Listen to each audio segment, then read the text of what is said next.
Greetings and welcome. In today's video, we're continuing our look at probabilities of compound events, and we're first looking at mutually exclusive events. And these are when you have two events or two or more events that cannot occur simultaneously. And then the other kind of events are inclusive events, which have the possibility of occurring at the same time. So if I draw a Venn diagram, I might be able to better describe what this is talking about. So for mutually exclusive events, imagine let's see, if I've got a deck of 52 cards, so here's my full set of all possibilities, and my first circle would be something like aces or something like that. And the second event would be something like maybe face cards. And since aces are not face cards and face cards are not aces, these two events will never have anything in common with one another. So those would be mutually exclusive, drawing an ace or drawing a face card. Whereas in the case of inclusive events, so in my set of 52 cards, I might have an event like, for instance, diamonds. Right? Oh, and there's 13 diamonds. And then the other event might be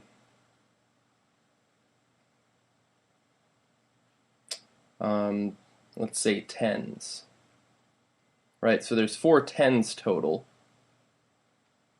But there's an overlap between the two in which we actually have 2 tens that are also diamonds. So I actually have to consider the fact that there's this overlap between the two events, right? That it is possible to pick a card that is both a diamond and a 10. All right? So the probability of mutually exclusive events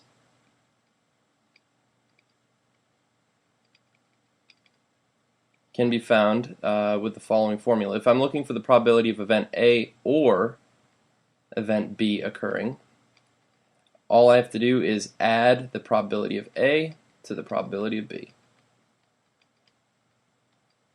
And that's how I can calculate for mutually exclusive, because there's no overlap, right? I didn't count anything from A in B or vice versa, so I can just add those two together. So let's look at this example. It says Leonard is a contestant in a game where if he selects a blue ball or a red ball, he gets an all expenses paid Caribbean cruise. Leonard must select the ball at random from a box containing 2 blue, 3 red, 9 yellow, and 10 green. What is the probability that he wins the cruise? So the probability that he wins is the same as the probability of red or blue.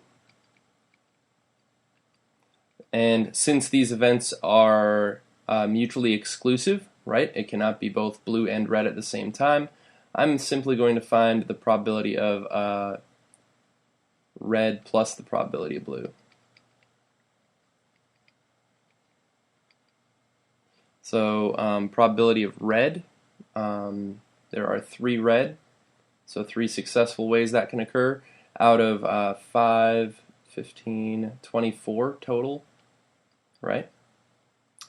That can simplify. I guess we will. 3 goes into 3 once and into 24 8 times. Although actually no, you know what? I don't want to simplify it because I'm going to be combining it with another fraction in just a moment. And then for the probability of blue occurring, there are 2 ways that could successfully happen over the same 24 total. And now all I have to do is add these together. So that is 5 24ths is the number of ways that can occur. All right. So so mutually exclusive events are somewhat easier to figure out and calculate. But let's look at probability of inclusive events.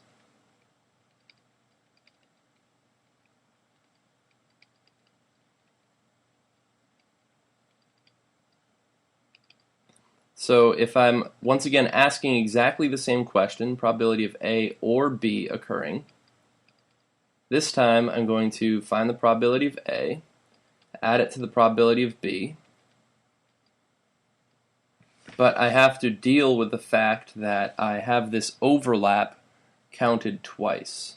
So I'm going to subtract the probability of both A and B occurring. Alright, so in terms of my Venn diagram, alright, here's A, and here's B, and they would have had some overlap into one another when they were together, and what happened was this little region here got counted twice.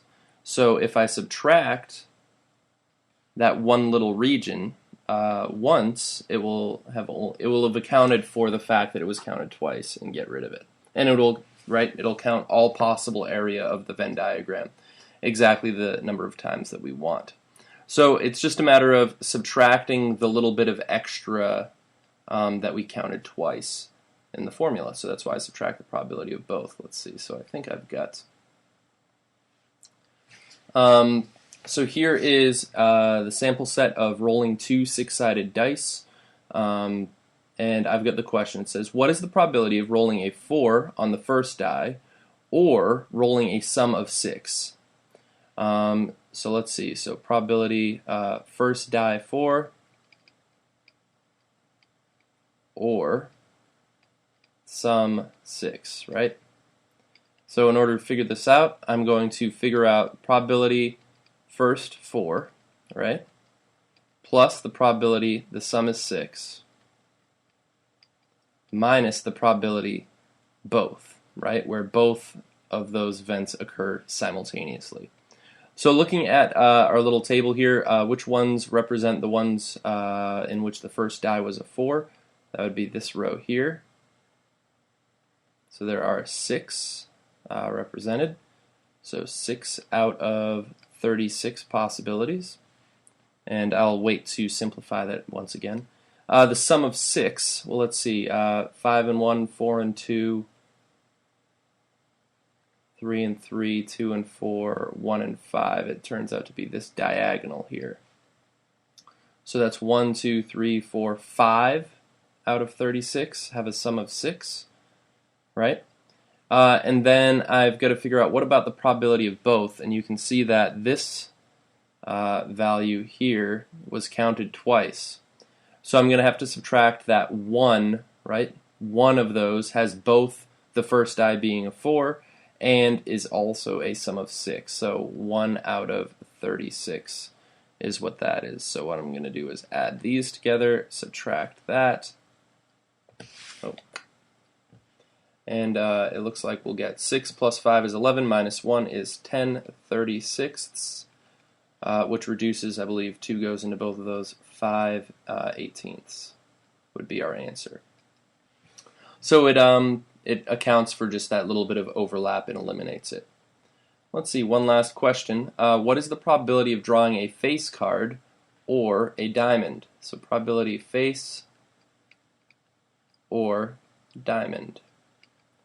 So is this mutually exclusive or inclusive? Well, it is inclusive because there are face cards that are also diamonds, right? So this is going to be the probability of face plus the probability of diamond minus the probability of face diamond, right? Face and diamond, or both, I could have just said. That's an ugly diamond, but it'll do. So probability of face card. So there are 3 face cards, Jack, Queen, King, right, per suit. So that 3 times 4, that's 12 out of 52. There are, number of diamonds is 13 out of 52. And then how many face cards are diamonds?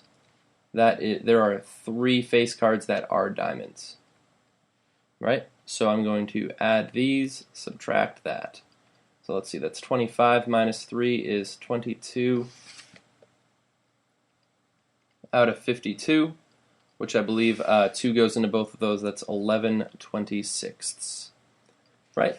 So it's not too difficult. And just like in a lot of other probability questions, you can also use combinatorics for problems that maybe aren't so easily counted. Alright, so thank you for watching my video, and I'll see you guys next time.